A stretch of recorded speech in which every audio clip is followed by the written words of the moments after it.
he used to enter politics, the lie about President Obama's birth. That was a racist lie told to appeal to racists who had trouble sleeping at night. Donald Trump is absolutely furious right now, and it's all because of one guy, Lawrence O'Donnell.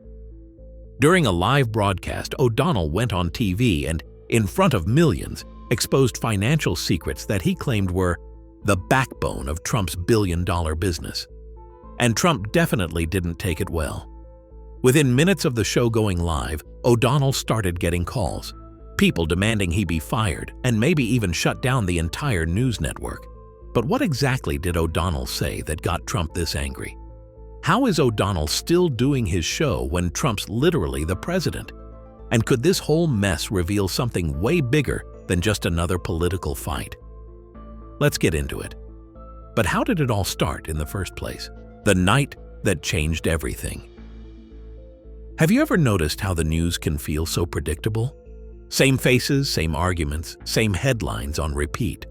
But then, out of nowhere, something happens that actually makes you stop and pay attention. That's what went down on MSNBC's The Last Word. Millions of people were watching when Lawrence O'Donnell said something that made everyone's jaw drop. He claimed that a source close to Deutsche Bank told him Russian oligarchs had co-signed Trump's loans. Social media went absolutely crazy. Everyone's phone was blowing up. People were asking, did he really just say that on live TV? This wasn't just another political argument.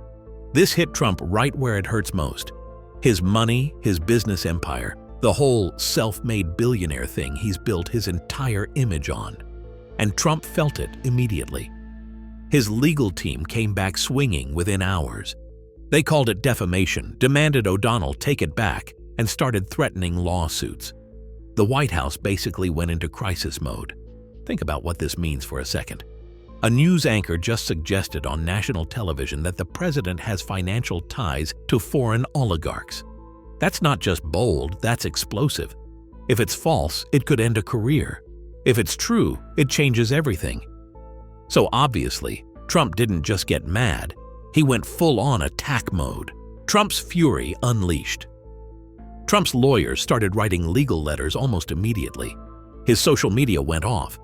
Tweet after tweet calling MSNBC fake news, saying O'Donnell's a total liar, threatening to sue everyone involved. It felt like a full-blown war declaration. Sources said Trump was absolutely losing it behind closed doors. He was calling allies, media contacts, even network executives, demanding answers. Why hasn't this guy been fired yet? The pressure was insane, and the calls just kept coming. O'Donnell tried to fix it. He went on air and apologized, saying the story hadn't been fully verified yet. But that didn't help. If anything, Trump got even angrier. Because the damage was done. Millions of people had already seen the clip. The words were out there, spreading everywhere. What started as a news segment turned into a power struggle between a TV host with a microphone versus a president with massive influence. And honestly, it makes you wonder. If one sentence on TV can shake someone that badly, how solid is their power really? From that point on, Trump's anger didn't fade. It got worse. Because in Trump's world, if you embarrass him publicly, he doesn't forgive you. He comes after you. The feud that wouldn't die. Here's the thing. These two had been going at each other for years already. Long before this broadcast, O'Donnell had been questioning Trump's wealth. He'd mocked his business deals, called him out for exaggerating how successful he really was. And every time, Trump fired back with insults, threats, and angry tweets. It was like watching the same toxic fight play out over and over. But this time was different. This wasn't just words anymore. This attack on Trump's carefully built image as a successful billionaire. The identity he spent decades creating through books, TV shows, and endless media coverage. And Trump absolutely could not stand it. People close to Trump said he told them he wanted O'Donnell gone. Not just off the air, gone completely. He wanted MSNBC to make an example out of him. Show everyone what happens when you publicly challenge Donald Trump. The message was clear. If you cross the line, you pay for it. O'Donnell stayed calm on camera, but behind the scenes, things were getting tense. MSNBC had to find a balance between protecting its reporter and protecting itself. They supported him, but very cautiously. In the end, this feud became more than just a two-person argument. It turned into a battle between free speech and fear, between telling the truth and keeping the powerful satisfied. The fallout and the lies exposed. Weeks passed, but the story didn't go away. More details about Trump's finances started coming out. Tax returns leaked. Offshore accounts got exposed. Mysterious debts came to light. Suddenly, O'Donnell's unverified story didn't seem so crazy anymore. Even major news outlets started connecting the dots. People everywhere started asking, wait, was he actually right about this? The truth was catching up bit by bit, and that's when everything changed. Trump's outrage started looking less like righteous anger and more like panic. His constant attacks on the press only made people more curious. Every time he screamed fake news, the story blew up bigger online. O'Donnell became something unexpected, a symbol, not of being perfect, but of refusing to back down. Sure, he stumbled with how he first told the story, but his willingness to challenge power? That's what people remembered. That's what gave this whole thing an underdog vibe that viewers connected with. Trump's team tried spinning it their way. They painted him as a victim of biased media.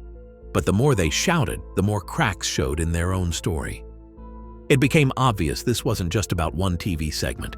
This was about control, controlling the narrative, controlling public perception, controlling anyone brave enough to question the official story.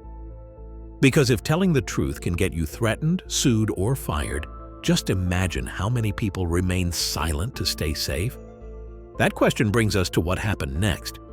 Did Trump's threats work, or did they completely backfire? When power meets truth. Here's something interesting about power. It always looks unshakable until someone actually challenges it. And that's what happened here. Trump's threats weren't just about anger. They were about fear dressed up as strength. His desperation to shut down anyone who spoke against him revealed something important. This wasn't just about Lawrence anymore. It was about sending a message to every journalist, every critic, every voice that might think about speaking up. But here's the twist. Every threat, every attack, every fake news tweet just made O'Donnell's voice louder. It was like trying to put out a fire by dumping gasoline on it. The angrier Trump got, the bigger the story became. MSNBC didn't fold under pressure. Sure, the headlines eventually moved on to the next crisis. But people didn't forget. Viewers remembered that night. They remembered the courage it took to say what others wouldn't, even knowing what it could cost. And as time went on, evidence kept building. More lawsuits, more investigations, more leaked documents about Trump's financial dealings. Suddenly, O'Donnell's story felt less like recklessness and more like a warning of what was coming. This clash between Trump and O'Donnell became more than a media feud. It turned into a reflection of today's America, where every word sparks division and every truth comes with a price. The truth doesn't fear anger, it doesn't fear threats. The only thing truth truly fears is silence. And silence, that's something people like Lawrence O'Donnell refuse to accept. So what do you think about all of this? Drop your thoughts in the comments below. If you enjoyed this video, hit that like button and subscribe so you don't miss out on more videos like this. Until next time, see ya.